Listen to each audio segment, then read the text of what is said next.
Pelaku pembunuhan Nindya Nofrin dikabarkan ditangkap di Lampung, polisi beri penjelasan.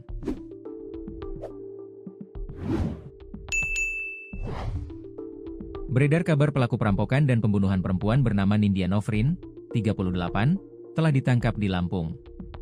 Peristiwa keji itu terjadi di rumah korban Kelurahan Talang Bakung, Kecamatan Paalmerah, Kota Jambi, Kamis, 2 Oktober 2025, pagi. Terkait kabar tersebut, Kasih Humas Polresta Jambi Ibda Dedi Haryadi mewakili Kapolresta Jambi Kombes Pol B. Sultan Siregar buka suara. B. mengatakan, pihaknya dengan Polda Jambi sedang menyelidiki kasus kematian Nindya Nofrin tersebut, termasuk mencari keberadaan mobil korban. Satreskrim Polresta Jambi berkolaborasi dengan Polda Jambi, penyelidikan masih terus berjalan, ujarnya.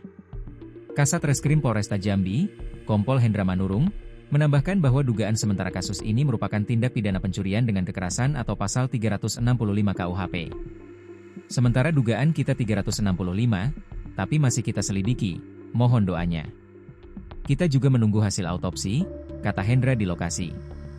Polisi juga menyita barang bukti 2 pisau yang diduga digunakan pelaku untuk menghabisi nyawa korban. Pisau pertama bergagang plastik putih berlumuran darah, sementara satu pisau lain bergagang hitam dengan ukuran lebih besar.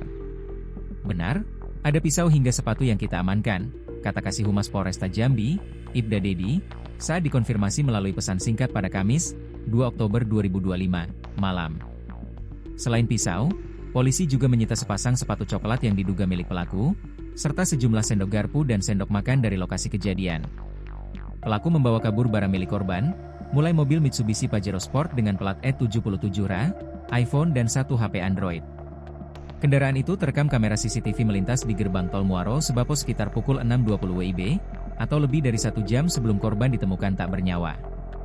Untuk menghindari pelacakan, pelaku diduga sempat mencopot plat nomor kendaraan sebelum memasuki jalan tol.